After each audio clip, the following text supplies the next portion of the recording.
Good morning. সবাই কেমন আছো? আশা করি খুব ভালো আছো, আর আমিও খুব ভালো আছি। আর welcome to my channel Poli lifestyle থেকে আজ একটি নতুন ব্লগ তোমাদের সঙ্গে শেয়ার করছি। অবশ্যই ব্লগ না, আজ হচ্ছে তোমাদের সঙ্গে একটা রেসিপি শেয়ার করব। সেটা হচ্ছে বাসন্তী গোবিন্দভোগ চালের পোলাও আর হচ্ছে চিকেন কষা।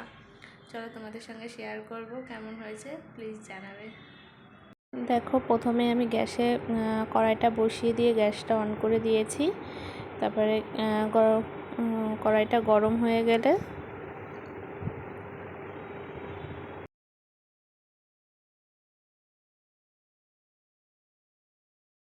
তারপর কিছুক্ষণ পর কড়াইটা গরম হয়ে গেলে এখানে আমি সাদা তেল গরম করে নেব। তার মধ্যে হচ্ছে 2 চামচ আমি ঘি দিয়ে দেব, কারণ পোলাওটা সাদা তেলে করলে খুব সুন্দর হয় আর কি। আর তাছাড়া হচ্ছে তার ভিতরে একটু ঘি দিয়ে দিলে আর কি, ঘিয়ের পরিমাণটা যারা বেশি পছন্দ করে না তাদের জন্য আর কি এটাই ঠিক আছে। 2 চামচ ঘি দিয়ে দিলাম। তারপর গরম হয়ে গেলে তারপর হচ্ছে তেলটা যেই গরম হয়ে যাবে সেখানে আমি একটু নাড়িয়ে নেওয়ার পর তারপর ওখানে অ্যাড করব হচ্ছে গরম মশলা, মানে দারচিনি, এলাচ। এটাকে গরম তেলটার ভিতরে দেওয়ার পরে এবার কিছুটা একটু নাড়িয়ে নেব।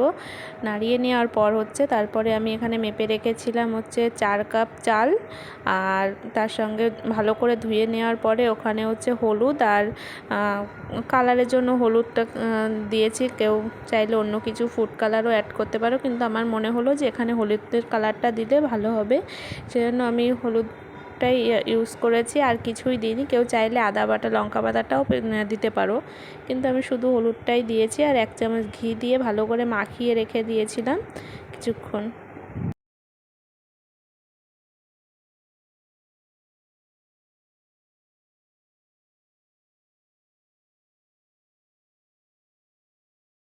মানে এই গোবিন্দভোগ চালটা আর কি যতক্ষণ বেশি আর কি ধোই না, এবার যতক্ষণ এটা ভাজতে হবে, যতক্ষণ হচ্ছে চালের কালারটা দেখবে একটু চাল চাল আর কি, মানে সাদা সাদা ভাবটা যতক্ষণ না আসবে ততক্ষণ নাড়তেই থাকবে। তারপর নাড়ার পরে বেশ কিছুটা নাড়িয়ে নেবে। নাড়িয়ে নেওয়ার পর হচ্ছে তারপর দিতে হবে কিছু।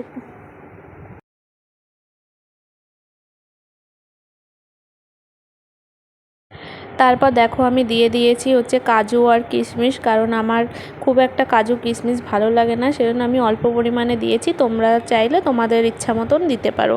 তারপরে দেখো আমি আবার ঠিক ভালো করে নাড়িয়ে নিচ্ছি, মানে চালটাকে ভেজে নিচ্ছি। ভেজে নেওয়ার পরে ভাজতেই থাকবে। তারপরে আমি ওই সাইডে আবার 2 চামচ নুন দিয়ে দিলাম, কারণ নুনটা একটু ভাতে একটু অল্প পরিমাণ, যেহেতু চিকেনের সঙ্গে খাওয়া হবে, যেহেতু চিকেনটা একটু লবণের পরিমাণটা থাকবে, সেজন্য আমি 2 চামচ নুন দিয়েছি। তোমরা তোমাদের স্বাদ অনুযায়ী দিতে পারো।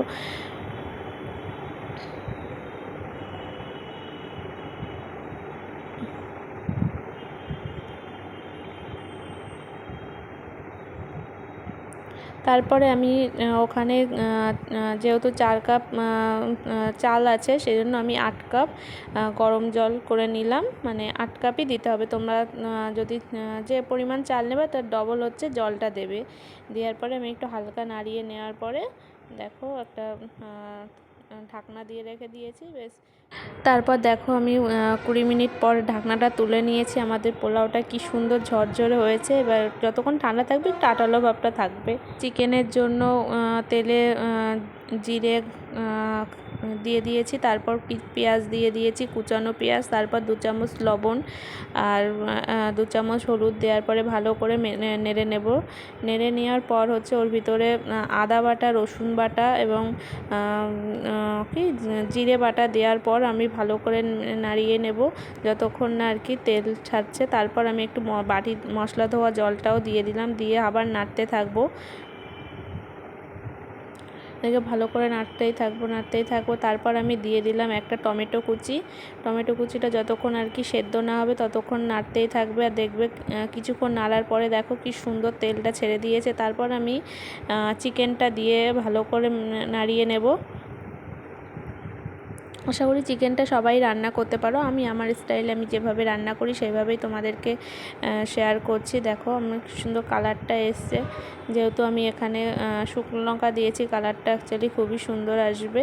তারপর আমি কিছুক্ষণের জন্য ঢাকনা দিয়ে রাখবো।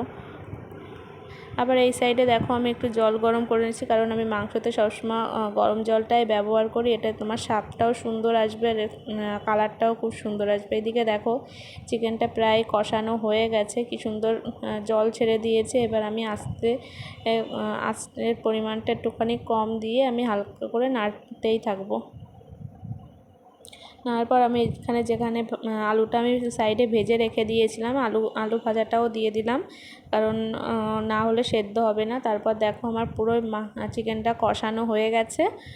এবার কষানোর পর আমি এবার যে গরম জলটা আমি সাইডে করে রেখেছিলাম সেই গরম জলটা চিকেনে দিয়ে দেবো, কারণ গরম জলটা দিলে আর কি খুবই ভালো হয়, তাড়াতাড়ি চিকেনটা সেদ্ধও হবে আর খেতেও খুব টেস্ট হবে।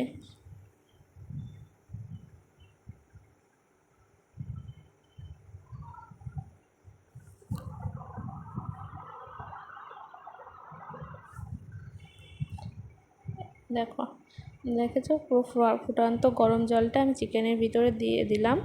যতটা পরিমাণ তোমাদের জল প্রয়োজন ততটা পরিমাণে দিও। আমার যেহেতু এখানে 1 কেজি মতন চিকেন আছে, সেই পরিমাণেই আমি জলটা দিয়েছি।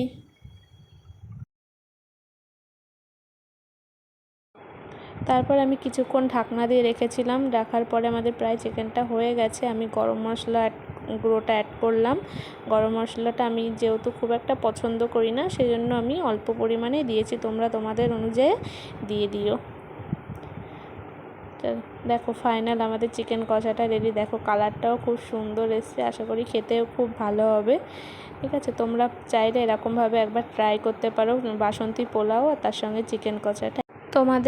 তোমাদের আমার এই রেসিপিটা ভালো লাগলে প্লিজ কমেন্ট করে জানিও অ্যান্ড শেয়ার করে দিও, মাই সাবস্ক্রাইবার করে দিও। Thank you.